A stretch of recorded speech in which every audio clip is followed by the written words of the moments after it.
naalala ko nga noon eh, share ko lang nung pandemic time na 'yon. May tinulungan ako noon eh na kasi hindi sila makatawid eh. Hindi sila makatawid sa kabilang boundary ng syudad eh. Kasi nga mahigpit. So, syempre, bilang pulis, naawa rin ako eh. Nagmamakaawa sa akin kung pwedeng ko silang tulungan. So, madaling salita, tinulungan ko tong taong to. At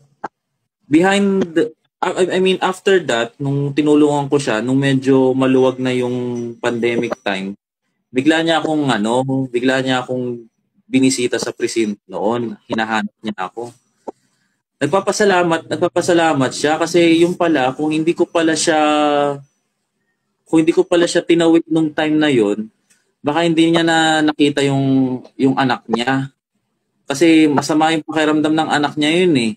So, parent siya. So, tinulungan ko siya. Hindi ko naman alam kung ano yung reason that time, kung bakit gustong-gusto niya makatawid doon. Ayaw rin niya sabihin sa akin eh.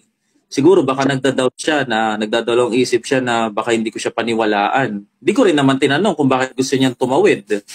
Kasi ang alam ko, taga doon lang siya sa lugar na yun eh. Bakit siya tatawid sa kabila? So, tinulungan ko siya. Then yun nga, binalikan niya ako, nagpapasalamat. Sabi niya, "Sir, salamat kasi kung hindi mo ako tinawid nung time na yun, hindi ko makikita anak ko. Malubha na yung sakit niya. Lagnat lang."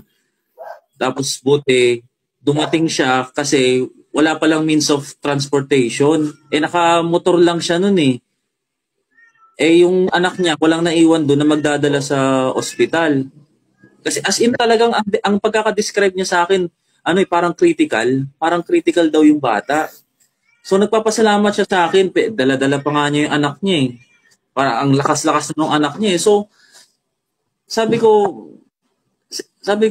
blessing in disguise din pala yung mga ginawa ko na nakakatuwa na nasusuklian ng pasasalamat